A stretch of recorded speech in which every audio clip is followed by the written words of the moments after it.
What's up, guys? Welcome back to the Be Better podcast, episode 48, with a dear friend of ours, Dee Snider. Jesse, how is it going, brother? Going great, man. Life is really, really good. It's funny, you're careful what you wish for, kind of thing. Getting like certain things going, and then you go like, how am I going to do all these things? I don't think I've ever been busier in my life, but I'm loving it because I kind of like wake up every day and I'm not exactly sure what I'm supposed to do.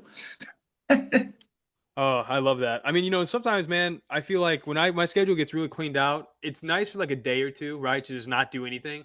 And then I'm like, wow, like if I don't have a hectic schedule, life is boring. Life sucks. Yeah, I like my love language is working together. And I've gotten better and better as I've taken control of my life in terms of, I used to work for the system, in so many different ways. And at a certain point, I went, all right, the system's never going to change. I got to change the system from without. And the moment I started to do that, then it was like, all right, who are my knights at this round table? And Right. putting together, a team, it's like, I mean, from working with my girl to working with my best friend Digger Mesh, who is one of my toy idols. He's one of the most brilliant artists, sculptors on planet Earth, and now he's my buddy. And like, literally, he's the first choice I would have made to be my art director and to work with me closely, on the comics and the toys and all the different things that I do. And I mean, like, I'm really despite the fact that like 42 years of living kind of like made me a little jaded about so many of the things I do, and I kind of lost my love for them.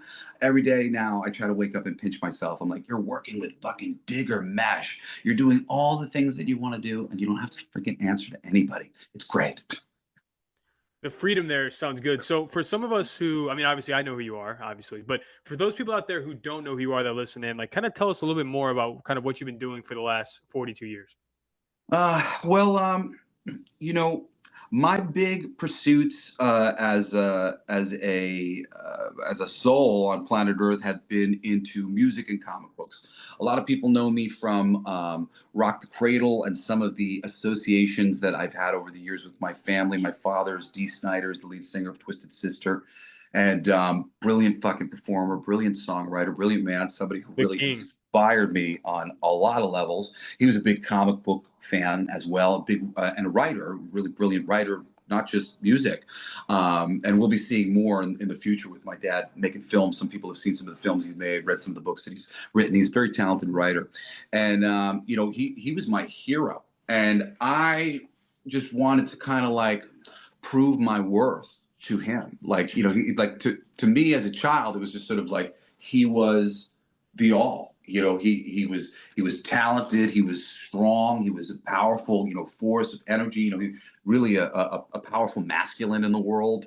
Something really worthy of looking up to. And those two things were kind of some of my biggest, music and writing, because of the love that he instilled with me, especially comedy too, comedy writing, and I still love that to this day.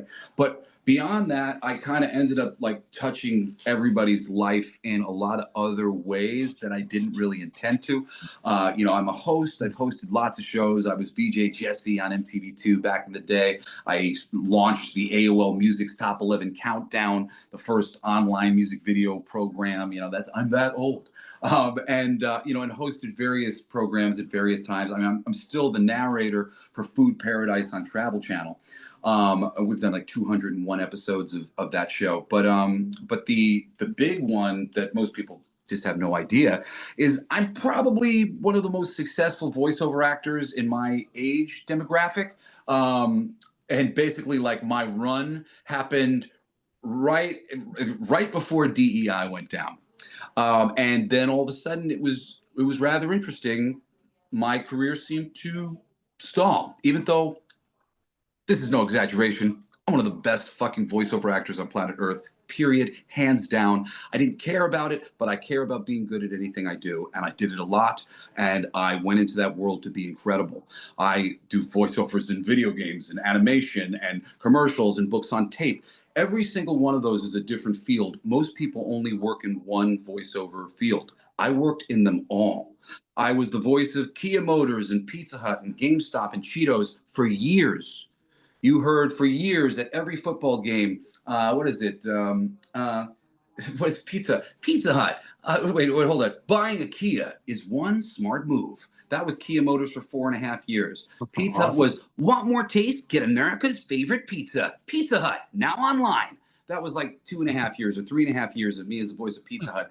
Pre-order Madden, get good sooner. GameStop, power to the players. I'm still the voice of GameStop, even though it's not me Whoa, anymore. whoa, They're just whoa, hold hiring on, people to hold on, do an hold on. impression of me. Hold on, Jesse. Right. Hold on. Hold on. I gotta stop you here. Hold on. So I'm Please. 29. I'm a fucking GameStop kid, right? I did I used hundreds to of work there. midnight. Oh my god, dude! I did hundreds of midnight releases there. Are you telling me this? I didn't know this. We did a lot of research I on you as worked at well. Planet Comics, which was listed on the stock exchange as Planet X. I finally quit when they removed all comics from the store, and I was hired as the voice of GameStop about 2 years later. And Wow. I would laugh in the booth every time I was there. I'm like, I used to work at GameStop, and now I'm the fucking voice of GameStop. This is so weird because I'm a big fanboy. I'm a big geek, video game guy. I love that shit. So, like, for me, it was very cool to be the voice of GameStop. I'm very proud of So that. the power to the players was you. Yeah. Well, it's so like I said, I was the originator. I was the voice for like 2 years, I think. And then one day, I got observed by an engineer. He did an impression of me and he handed in the session and he got the gig. Wow. Yeah. Took the gig right out from underneath me. And to this day, they're still just doing an impression of me. They're still doing the slightly nebbish geek voice that I was doing that I originated, I don't know, 20 years ago now or something. Jesse, I was already impressed with you, man, and now this is That's blowing my great. fucking mind. Like, how is that's Yeah, so crazy? fanboy. Like the little man, that is so wild. It's funny. I did the video game awards too one year. The Spike, the VGAs live. Yeah. That was fun doing them live. There's so much. The voiceover thing's really cool. It was something that like I never intended to do, but I was keyed up for because my father has a really interesting voice, and I'm a musician, so I was singing since I was a teenager, and I ripped up my voice in the right ways where I had a little bit of grit to it, and there was a certain naturalistic sort of thing that was being looked for at that time, and I was very good at doing that. And it really just kind of evolved from there. I used to tell people like I used to hate the sound of my own voice. It was very weird that I ended up doing because I was very insecure on lots of levels. My dad was a rock star. You tend to start out a little insecure when there's this really high bar set. And I remember one day it was like the 1,000th time I'd heard, "Perfect, Jesse. Thanks. Moving on." That I finally went, I have a nice voice. Because I'd been told that I had a nice voice and that what I did was perfect so many times. I literally had to be told 1,000 times, that's perfect, before I went, my voice is okay. So if you're out there and you feel insecure about anything you're doing, I was doing it professionally and for a while going, I don't even know what I'm doing here. My voice sounds ridiculous. Before I finally was like, all right, I guess I'm all right at this. That's awesome. You embrace it. You really went into it in full factor and really came out of it. That's awesome. Man, I give everything 100%. The things that I love, I gave those 200%. And I am here to give you the highest spiritual advice that I possibly can. Whatever you love the most, don't give it 200%. Give it 100%. 200% will ruin it. 100% will take you to the promised land. I gave music and comics 200%. And my accolades within both of those fields are smaller than my accolades in voiceover. And I've realized it's just because I didn't care. I didn't care. And the more you can detach, like in a good relationship and, being the right sort of strength is to just have a certain amount of reasonable detachment and humor about everything that you're doing. Because if you are humorless about your pursuits, they will make you cry. I love But that. what's the There was a point? quote out there sometime that was like, something. I'm going to paraphrase, but it's like basically like, don't take yourself too serious. I think it was Ferris Bueller, but don't take yourself too seriously. And that's such a beautiful thing to say in comparison to yours as well, right? I mean, it's just there has to be humor in everything. The fails, the success. I mean, all of it. Yeah, you know what? I heard a great quote the other day, and I'm probably not going to get it exactly right, but somebody online had just said that their mother had once told them that you had that you needed to be able to laugh at yourself more than anyone. Hmm. You needed to be the one who had the most humor about yourself, so that when people brought you commentary on yourself, You were the first person to laugh and have humility over whatever they might say. The less you do that, the harder it is to take those critiques. And the more they smack you in the face, like, I didn't realize that, because you blind yourself to, what the reality really is. But the more you can take yourself with some humor, take misunderstandings with humor, ways that people might misunderstand you, all with good humor. I mean, really, it's like that's real strength, unflappable humor in all things. Yeah, for sure. And to your point as well, I think everybody now is so defensive, when they get any kind of feedback or criticism by anybody, right? And I've always tried to, one thing I can pride myself, and I know Matt's the same way, is like if somebody tells me, I need to improve in a certain area, right? As long as it's not uber disrespectful. But, for example, like at work or other areas of my life, if somebody is doing better than I am and they give me some good perception and perspective of like, hey, this is where I think you can improve on, it's never like a negative feeling for me. It's like, okay, wow, I'm going to listen to this person that's doing it well. Like, how can I emulate the good ideas that they shared with me, right? And if people had a little bit more of that and didn't get so goddamn defensive all of a sudden, right? There'd be less bullshit in the workplace, and people would just be able to improve. Absolutely. It's always Brother, a lesson. that's perfect wisdom, man. I'm sorry. Did you want to add to that? Because I'll add to it after you, Matt. Yeah, I was just saying it's I always take it as an educational moment, right? Whether that's the positives or negatives, you can always learn from something. It's just you have to have that grace with yourself and able to digest it and break it down and apply it for the next situation that's similar. Yeah, no, it's really incredible. And the thing that I would say, just to just add another layer of wisdom to what you just shared, is that if you're out there and you're having progress and sharing, momentum with friends, and you feel an energy from your friends of, I don't know if I want him to have this momentum. I don't know if I want them to have this strength. Don't let them take that strength away from you. Don't be wishy-washy about your inspirations. Don't let the sensitivity of everyone's egos in this world stop you from loving yourself, loving your ideas, thinking they fucking matter and that they deserve propagation, thinking that your voice carries and that you have something to say. We all do. Don't shut up. Don't shrink because the other people are uncomfortable when you're too big. Man, I love that. yeah, that's some wisdom.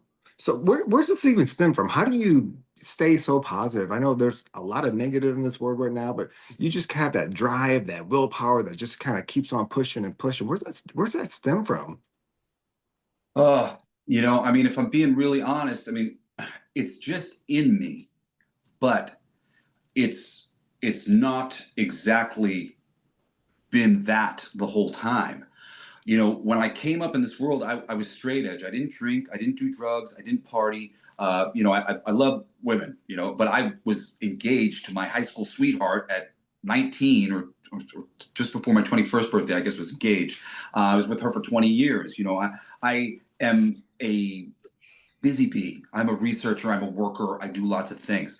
I do lots of things because I'm very sensitive and I would get freaked out really easy. It wasn't until I was 28 years old that I decided to drink socially and smoke marijuana socially because I saw that in the comic book industry, not being the drinking buddy of the editors was hurting me. And I used to, like, I didn't realize I was doing something bad, but like when somebody would offer me a drink, I would say, oh, no, I don't drink.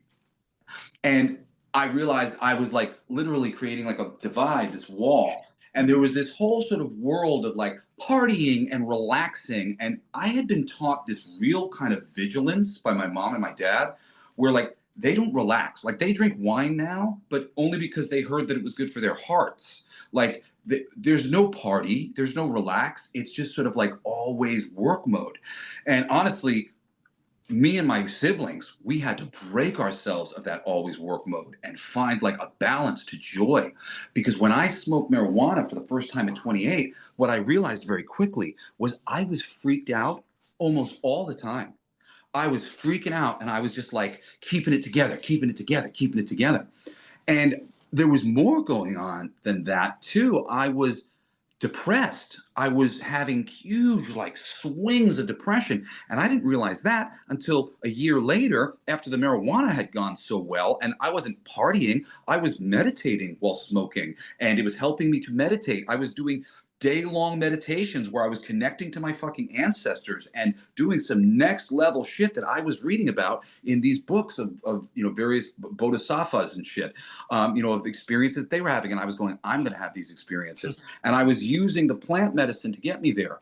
When I researched psilocybin and LSD, because Steve Jobs said that he would not have created Apple computers if not for an LSD trip in college. And I was like, whoa, that's profound. I was a 16-year-old, 17-year-old. I remember saying to my dad, I'm like, do you freaking see this quote? If not for LSD, you wouldn't have created Apple computers. And he was one of my idols in the way he thought. He thought differently.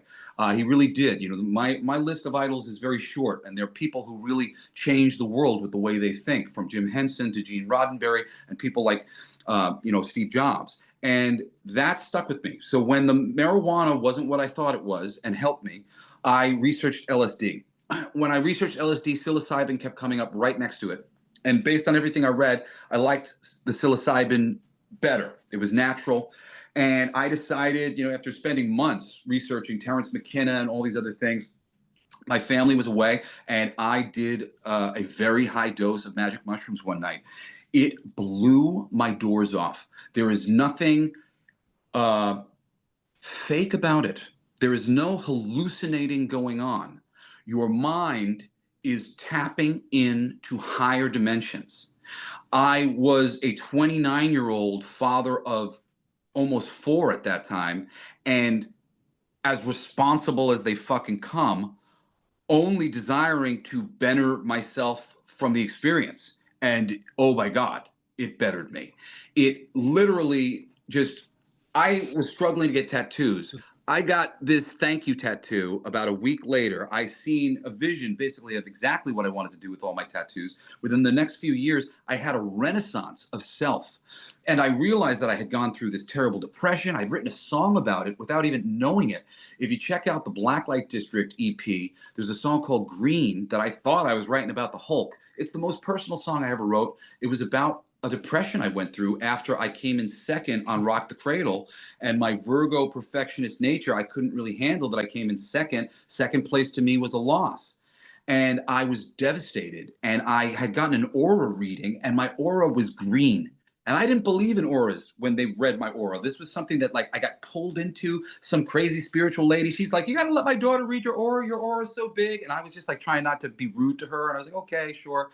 But this aura reading was on the money, and it painted a picture of the depression that I was going in at that time that I couldn't admit that I was in. I couldn't admit that was a depression, that I was in a depression.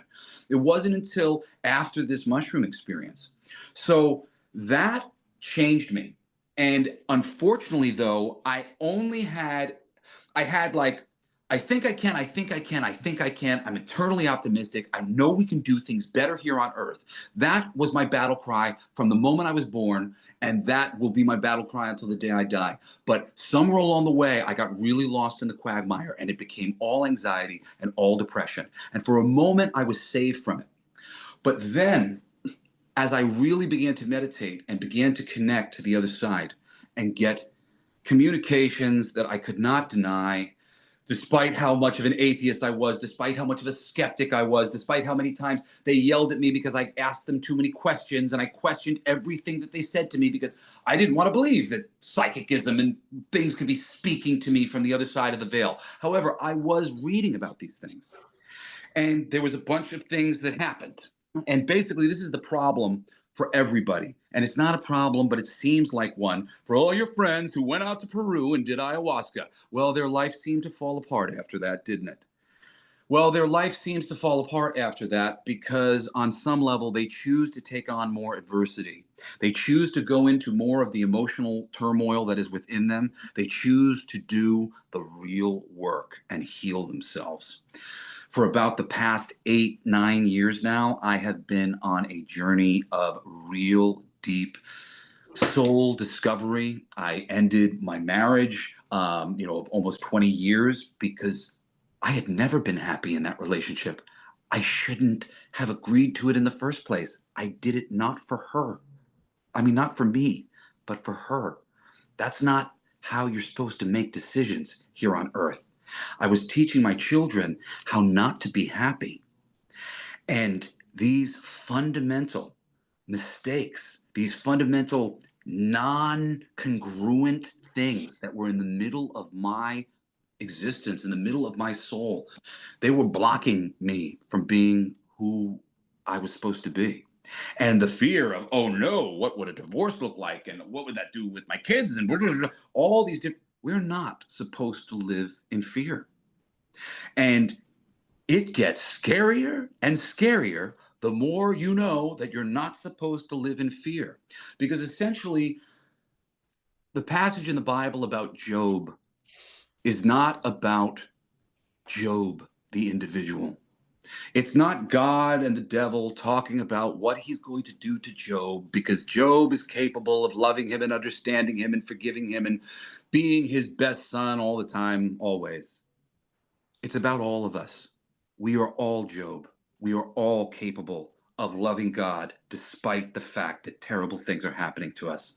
Loving life, enjoying the now, enjoying the moments despite anything that might be going on. We are all capable of it.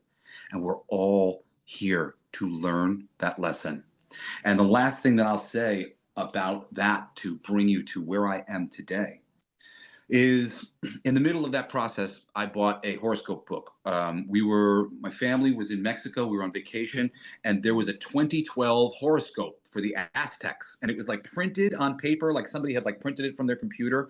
And I was like, oh, this is so interesting. I'd looked into horoscopes and things, and I knew there was a certain amount of something to it. I was interested, though, to see what the difference was, what they were saying. These people whose calendar ended, what was their perspective on some people? So on the flight home, I put in my sister, my brother. I had everybody's birthdays before I got on the airplane. I'm like, everybody's birthdays. And like I went into the thing to do some stuff. And I think I only ended up doing 3 because the last one shook me to my core. And I only remembered like a year ago that I did this. I'm reading this book and I'm reading about my brother Cody. My brother Cody's a great dude. He does a great podcast. It's called Acid for Squares. He's somebody who can teach you about the plant medicine journey the right way. He has nothing but scientists and wonderful, brilliant people on his show talking about higher states of consciousness all the time. If you want to get into that, check out Acid for Squares with Cody Blue Snider and Tanya Dahl. They're so talented and smart and cool. But anyway, I put Cody's birthday in, and I'm reading about Cody, and it says, this person may seem accident prone. They may seem like some sort of a fuck up. That wasn't the words they used, but that was what they were saying. This was very interesting because Cody was vocally saying that out loud, that he felt like there was a view of him as like he was accident prone and a fuck up, and like, and he would kind of, he would cut himself doing something kind of innocuous and like kind of silly things all the time, seemed to kind of be some quagmire that Cody was in. But it goes on to say, this person may seem inept, but on a soul level, they have chosen more adversity quicker to grow their soul faster than those around them. And at that time, I was more deeply into meditation, and I was speaking to my grandmother, who I had come to know was my guardian spirit. And I immediately called her in and I said, Grandma? And she said, yes, baby. I said, is this true? Is this true what they're saying about Cody taking on more adversity to grow his soul faster? And she said, yes, baby, it's true. And I said, well, then I choose to take on more adversity. Within the next 3 years, I almost burnt down my house twice. I lost all of my possessions except for my clothes. I broke up with my wife. I was homeless. I tore my whole world upside down, mostly because I couldn't handle the shame of all these experiences that I was having that I didn't prefer. I wanted to be a good husband. I wanted to be a good dad. I wanted to be a good son. I wanted to be good in all these areas. I had to separate from my family. I had to get space from them in a big way. First, I tried to talk to them about so many of the things that I needed to resolve, or at the time I needed to resolve, and it just caused more problems. And literally what I had to do was I had to heal myself, heal my problems, heal everything that I ever wanted to say to anybody, get over all my own shit so that there's no triggering me. I have a sense of humor. about myself, about life, about everything. I know that the fundamental aspect of me that matters is love. I love. I am a tail wagging happy puppy, and I just want to have fun with everybody. And I don't care how people misunderstand me. They're wrong. I'm awesome, and I'm here to help. And coming into full and pure alignment with that was the hardest thing I ever did in my entire life. And I spent years and years. I never would have killed myself, but I wanted to just be gone. It was not worth it. It didn't feel worth it. It didn't feel worth it to go another day. It feels nice actually having this conversation like this because as I say this, I go, it feels worth it now. And it does. But oh my goodness, the dark night of the soul was many years of I don't think this is worth it. As I tried to get my head out of the darkness that is holding us all down and keeping the world the way it is. Yeah, man, I'm just processing, every little bit of what you said because I can hear it in your voice how emotional and how life changing that was for you in that journey. I mean, and how old were you when you said that took place, roughly? So I was 28 when I started smoking marijuana, Right.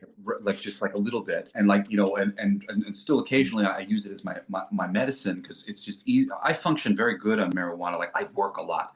I have pretty crazy ADHD, and sometimes I get a lot of task paralysis, which really frustrates me. I don't like to not feel like I can work, and the marijuana frees me. So the marijuana really freed me. And then when I was 29, I had like a little renaissance from like 29 to 32 when I was getting my tattoos. I was so in my spirit and liking myself and appreciating the unique person that I was for the reasons why I chose to be that person, and feeling okay about that. And and that shit all went out the window pretty fast as I faced my darker self and went into that cave and met the dark Luke Skywalker and had to face him. And and that the hardest fight you will ever have is the one against you. Wow, just that's a powerful journey. I guess my question would be like, since where you're at now, do you ever have the days where you kind of get set back and you kind of have to visit to visit some type of strategy to get you back where you were, like the happiness? Do you ever have those days? Just for some listeners out there who might be dealing with the same issue and can't Well, grab it. yes, and let me explain a whole bunch of things because, like, well, the first thing that we have to do is stop our participation in the hating of ourselves and the hating of the world around us and the demonization of the people and the places and the institutions. My great friend, he's dealing with a lot of difficulty in divorce court right now. And he will say these things, he will cast these spells out loud about the system and how it works and all these things. And I say to him, there is a world where that is true. And then there is another world where you get through this with ease. Let's empower that world. Let's bring that world about. There's no reason to fill our minds and our hearts with energy and magnetism of the place and the things that we don't want. And that's what we're doing most of the time. We're thinking and we're capturing momentum. Our results in our life are the result of the momentum of our thoughts over time. That's why it's really hard to really like believe magical things into existence because we start from such a deficit. And your faith has to be maintained because it gets momentum. So the first thing is not listening to the bad voices. And part of this is accepting that God is good. God doesn't want you to suffer. Sometimes we have to suffer. Sometimes things have to work out the way that they work out. But just because something works out in a way that we don't understand or we don't like, doesn't mean that all of a sudden it indicts the entire system and God always wants things to be bad. No, no, no. That's not true. In general, we are God. We're all just a little piece of the infinite source that's experiencing itself. And it, generally speaking, wants itself in harmony. The whole thing with all of us falling from the higher dimensions and having to rise up again is about us recognizing harmony is better, love is better, us finding the right answer and moving up the pathway. So feel safe in knowing that any really terrible thought that comes in your head, not something that's challenging, but something that's mean or vicious or deflating, you're fat, you're ugly, you're worthless, that shit, God, the angels, the other side, the good guys, they're not saying that stuff. That might be some momentum that you've worked up in your brain from thinking it too many times over the years, but also it could be projection. It could be psychicism. It could be fucking CIA mind control. There are so many damn frequencies in this environment, even frequencies that are being used that they know not what they're doing, and perhaps that hits your brain like terror and fear and things that you don't need.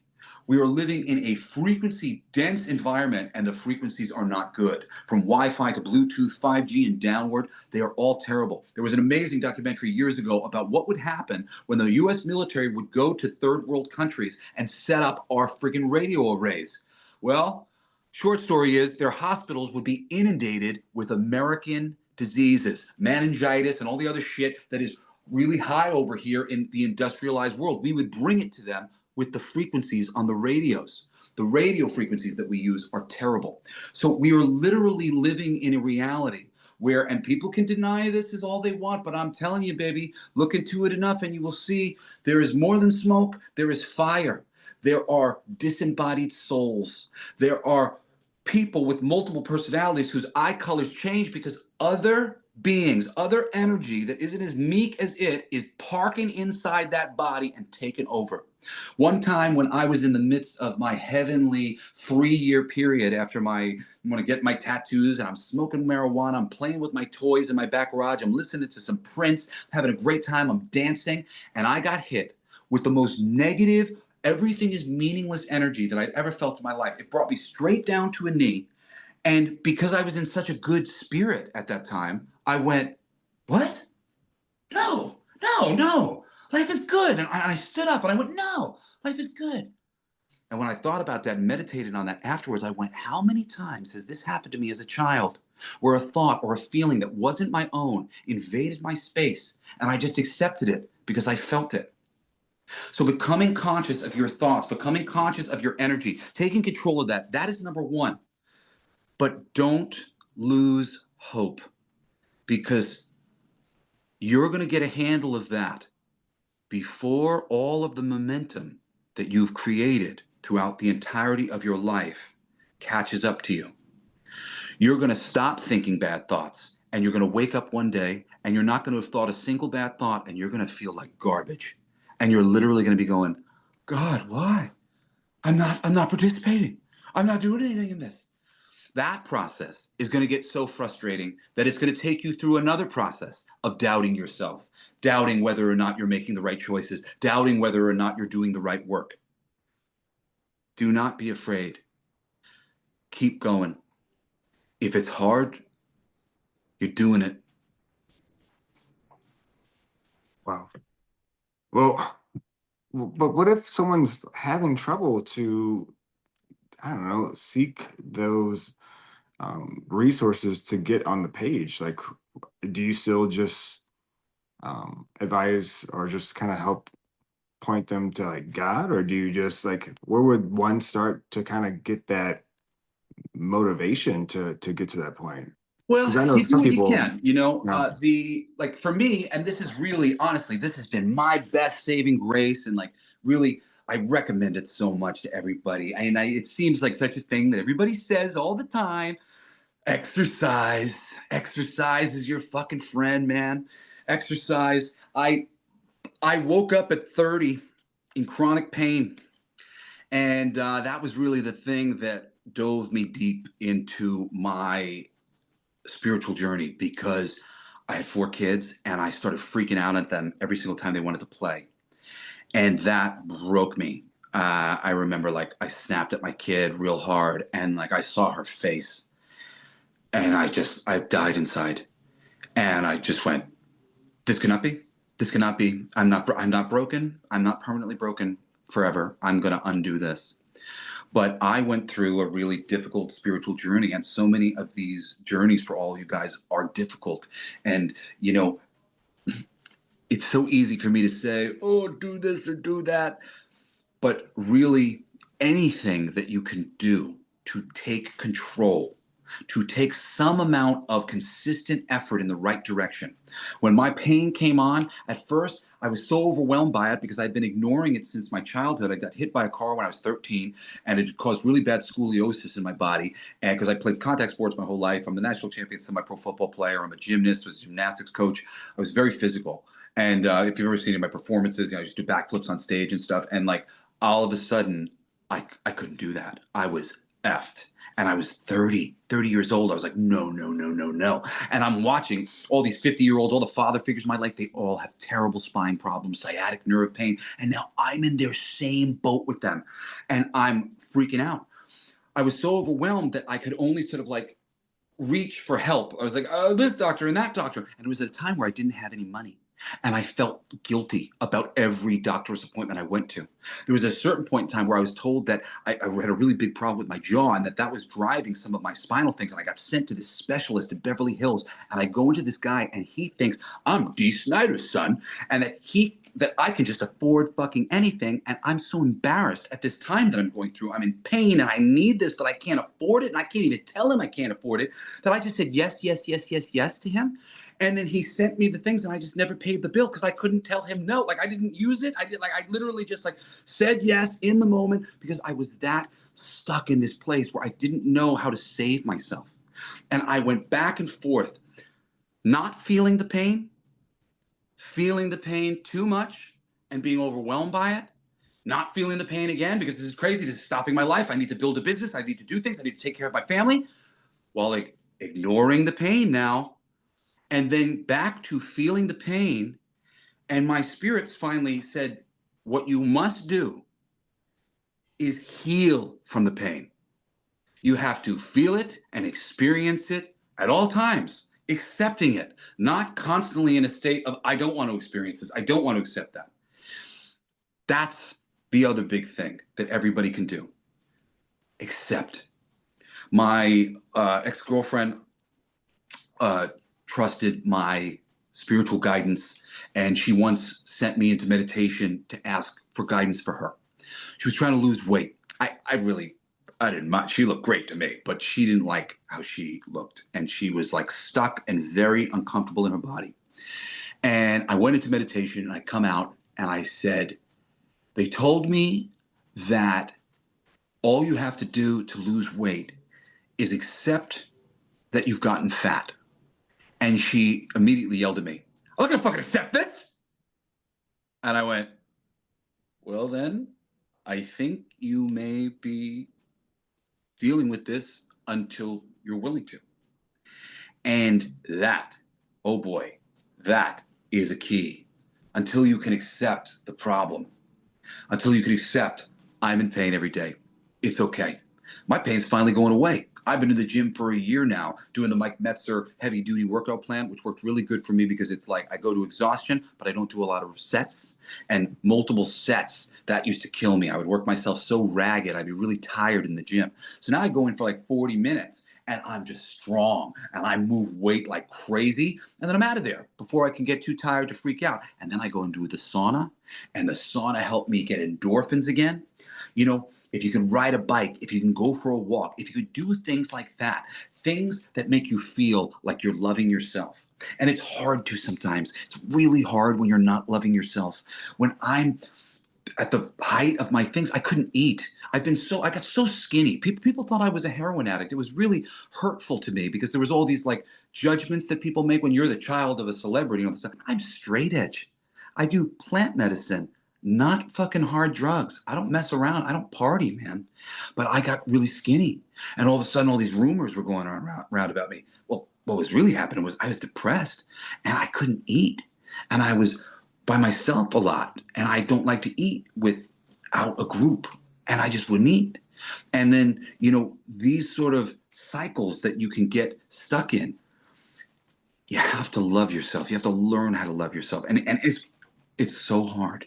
It's so much easier said than done. But if you're out there and you're thinking about giving up a hobby because, you know, you don't have enough time for this, you got to make more money, don't. I wish I never gave up reading comics every Wednesday. That schedule in my life, that joy in my life all the time. Don't give up your hobbies. All those little moments of light and love. It's the things that remind you the truth, that you love yourself, or at least you should, that you need to take care of yourself because you're no good to anybody else if you don't take care of you. If we don't take care of Jesse, there's no taking care of Logan, there's no taking care of Cassidy, there's no taking care of Grayson, there's no taking care of Parker, no taking care of my girl or my friends. And I care about those people enough to take care of myself so that I can take care of them because I want that more. And sometimes that means asking for help. Oh, right now I'm asking for help. I have a friend of mine who I'm asking for help. And it's a little test that I'm under again because I had asked him for help. And then I realized that I didn't want to call him during the time where he was supposed to be helping me, but he had called me. But I felt guilty about asking him for help. So I didn't call. And then I finally was transparent with him yesterday. I just said, hey, full transparency, I feel really guilty asking you for help, but I know that this is going to be good for you in the long run. So I'm doing it, believing that it's all going to be good for us in the end.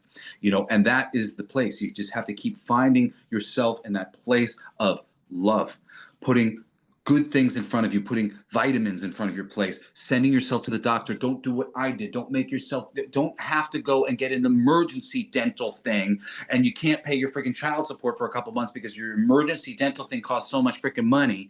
And then your freaking bank account gets suspended and your license gets suspended because you didn't pay your child support because you had an emergency thing in your mouth where you could not eat because you let your teeth get so bad.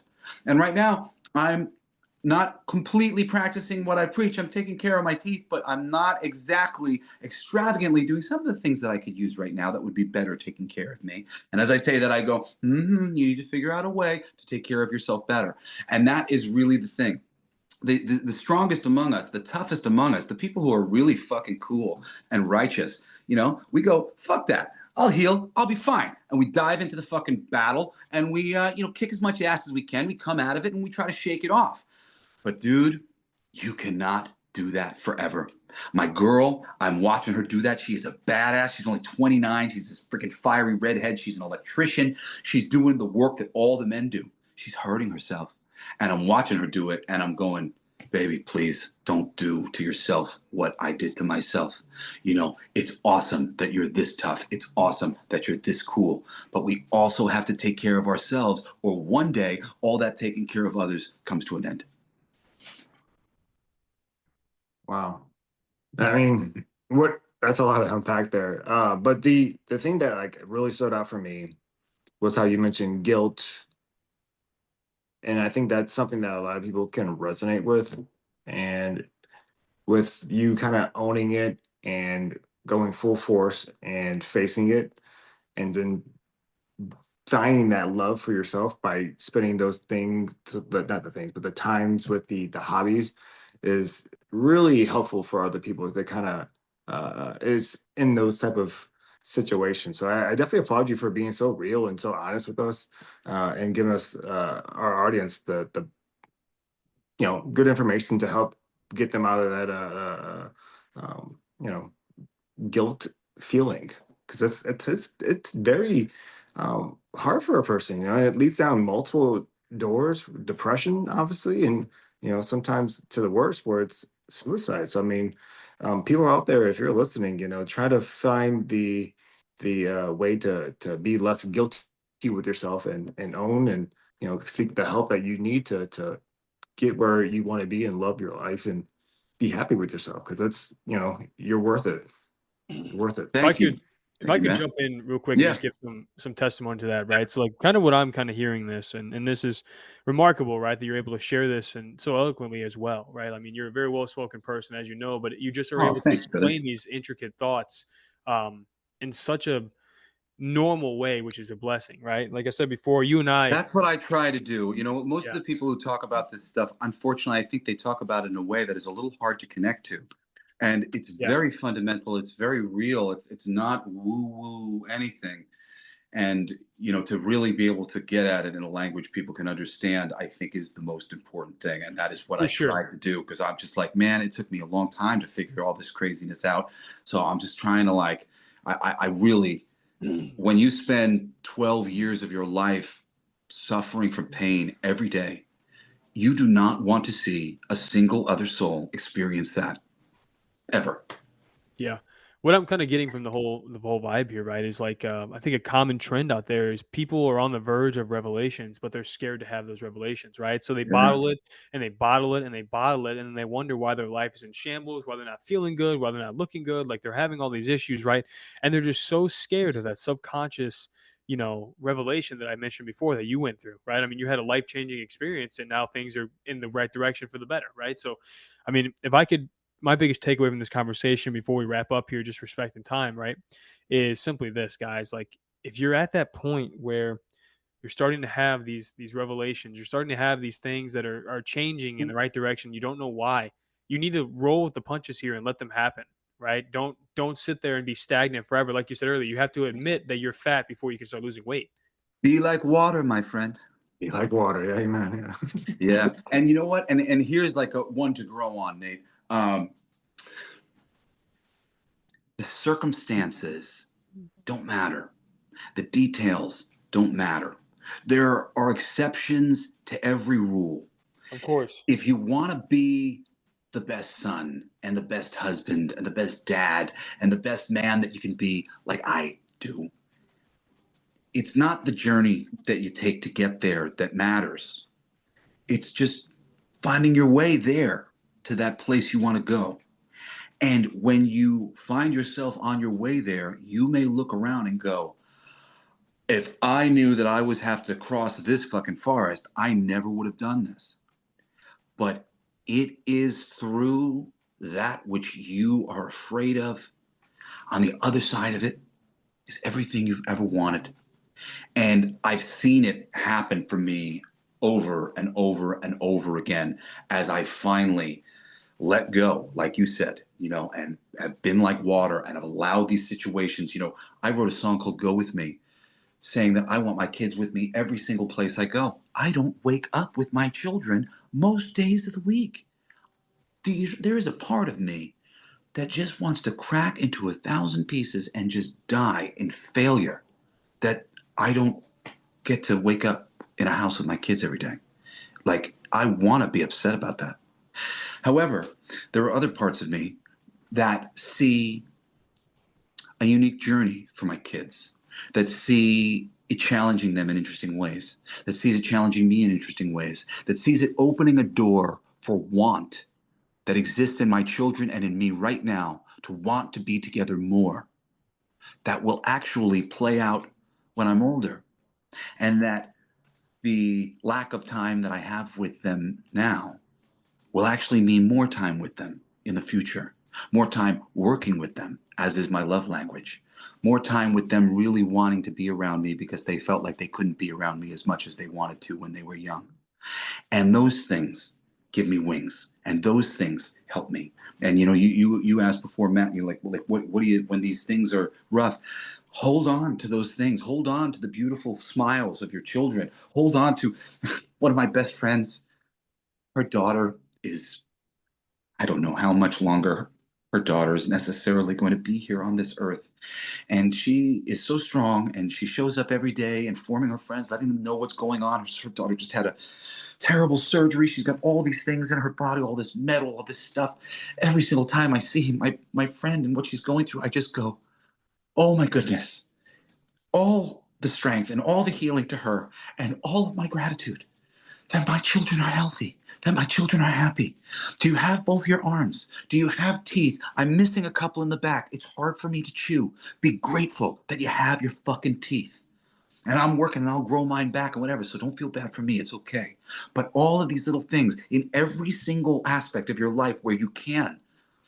You have friends who died young. You have friends who lost parents. My friend is worried that his parents aren't going to be around for his grandkids to be here because their health is so bad. When he told me that, I said, thank you so much for this perspective. I've never worried about my parents dying young. They're so healthy. They're in such good shape. They're so fucking health conscious. I'm so grateful that they are. It could be different. Things could be fucking different. They could be worse even still, as worse as everything seems. Just always look at all of the places where there is light. Anything that you like, get yourself a fucking milkshake. Enjoy the snacks that you enjoy. Don't fucking worry about that. If it's giving you joy and ecstasy, freaking do it. Lean into the little things. Take the path of least resistance. Choose yourself. If you're sitting on a couch and there's 3 different cartons of ice cream next to you and you got a big belly, you're doing too much. But if occasionally you get some fucking ice cream because you know it makes you happy, do it and don't feel guilty about it for a second. Take care of yourself so that you are at your best to take care of the others. I love it, Jesse. I think after all of that, I think that's a beautiful spot to end it. I mean, I really do. What an impactful and emotional and fantastic journey, and just scratching the tip of the iceberg that we're able to get with you. I definitely think, if time permitting on your behalf, I think we need to bring you back on. I mean, Oh, soon. sure. This was a wonderful conversation. You guys are great to talk to. I love Yeah, your energy and total respect for you guys and what you're doing here. We all need help bettering ourselves. It comes from all around. There's so many different ways to do it, and and just to be humble enough to listen and to hear what everybody has to say. There's just so much stuff that we can learn from and grow from. I believe that the universe is always trying to communicate with us. And all we have to do to hear it is open our ears and start thinking that it is trying and see how we can interpret the different messages and synchronicities and timings that we get in response. I love it. Well, guys, if you've made it this far, we're gonna end the episode here with that beautiful kind of ending note. I mean, just what a blessing it's been to have you on, guys. Thank you. We're having all of Jesse's links in the post, obviously, like that. Follow him, check out all Oh the yeah, stuff can that I he just does. turn them on to one thing real quick? Oh yeah, I do absolutely. 2 podcasts as well. So you can find I'm on Twitter and Facebook and whatever else, but my podcast, if you guys are out there and you listen to podcasts, I do an esoteric wisdom podcast, a lot like this, but even crazier, a lot of the things that we talk about, called Everything They Don't Want You to Know. That's every Monday. The last episode we just did was on homework and why homework is an oppressive thing. But a lot of really great episodes on hermetic principles, universal laws, things that people would really appreciate, non-denominational, from the middle, trying to love and understand everybody. I think your listeners would probably really like it. And then if you guys like entertainment, every Wednesday and every Saturday, I do my geek culture show. We have like 1 million downloads a month. It's called Coolest Geek Alive. I do like an hour on Wednesdays and I do like 15 minutes on Saturdays, just recommending some great movie or some great TV show that you might like. So if you like entertainment or any of that, check out that. Wow, that dude, absolutely. We'll definitely add those. If you send us those links, we will be more than happy to put them in our podcast. Yeah, you Um, got it. we are nowhere near 1 million downloads a month, guys. But hey, every listener that does listen to this, we value everyone like it's gold. So that Oh, we I'm look just forward. lucky. I have a partner who they promote it. So like, we get advertised to people, lots of our listens are people checking out and whatnot. But we've been building for a little while. The show's been going on for like 2 years now. So Coolest Geek Alive's had a little bit of time to to That's build a little bit of an audience. That is so cool. Well, guys, like I said, we're gonna put all of his stuff in the links in the bios, all that fun stuff. And obviously, if we can get you connected with Jesse and you have any questions directly, message us. I'm sure he'd be more than happy to help. But I'm gonna leave you as always. Leave you guys. If you don't do anything else, just try to be a little better. Thanks for joining us for episode 48.